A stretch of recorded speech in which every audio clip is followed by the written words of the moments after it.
provision of quality education. And they have actually given us how they are giving the money across through the capitation.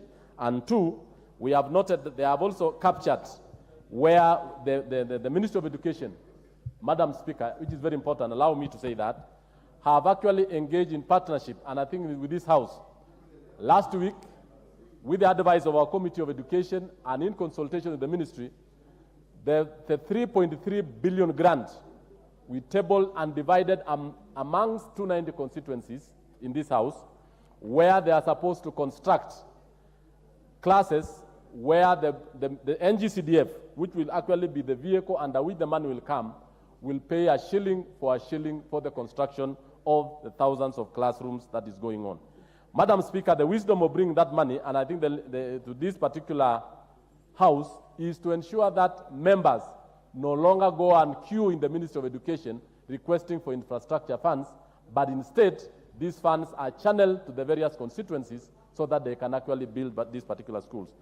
There are so many detailed information here, Madam Speaker, on those particular issues of infrastructure, and I therefore, they have also given us the kind of books they have distributed and how they have reached those particular schools. I thank you, Madam Speaker, and I table this at the floor of the House, at the table of the House as directed by the Speaker. I thank you, Madam Speaker. Thank you very much, Chairman Education, for that elaborate statement from the Cabinet Secretary, Ministry of Education.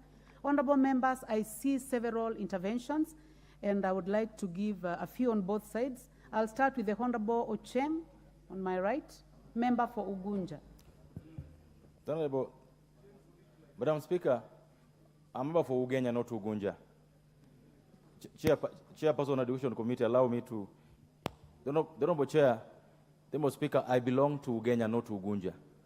I just want that to be corrected on record, that I'm a member for Ugenya. Yes. Madam Speaker, I really want to thank the Chair. That is not the Honorable David Ochen. I just want to thank the Honorable Chair for a very elaborate statement, Madam Speaker. Madam Speaker, when the Deputy Minister raised this matter, it is not for want of knowledge of what's going on. Madam Speaker, what you wanted, and I want to request Chair, who is my friend, is assurances. Because these things you've talked about, Mr. Chairperson, we've heard about them before. This continuum, we'll move some through the air, we have make arrangements. We had this during the Honorable Magoha's time. He was a very hard-faced man. We had all these things, but even then, we've had elections being stolen. We've had exams being stolen. So can we ensure that the human intervention in the process through which exams could be stolen is removed, Mr. Speaker? Number two is the last thing he's spoken about, the disbursements of money. We all know now that the ministry is not disbursing 100% of the money. The ministry is disbursing 55, sometimes if it goes to the highest 70%. The schools are not getting 100% of the money. And this is something that I think Chairperson should deal with. We should disburse monies on time and enough money. Number three is the books. Madam Speaker, the books are important. But again, if you just tell us that the minister tells us the books have been given, if the books are given, some schools get books in second term. For children sitting exams in third term. Some schools get the books in August for exams being done in October, November. So, Speaker, so the issue is not whether these things are being done. The issue is a timeliness in which these things are being done. The issue is ensuring that we are not losing any part of the chain. Because every year, we get these assurances, Madam Speaker. But we don't end up with exams not being stolen. The last 2 years have been terrible. So we hope that Chairperson who was giving this statement will ensure that the ministry, the minister, the peers concerned follows through and ensure that this year we don't have exams being stolen, Madam Speaker. I thank you. Thank you very much, Honorable Member for Ugenya. The Honorable Aden Dawood, Member for Wajir East.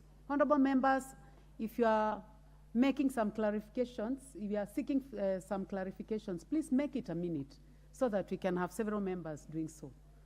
Honorable Dawood. Thank you, Madam Speaker. I want to thank the Chair of the Education Committee, and I want to confirm that a lot of the things he said about the hard-to-reach areas like my constituency is actually true. Those exams have been taken by helicopters to those centers, and I wish to thank the Ministry of Education for being prepared this time. The only issue is that from those hard-to-reach areas, while exams have been taken in good time and prepared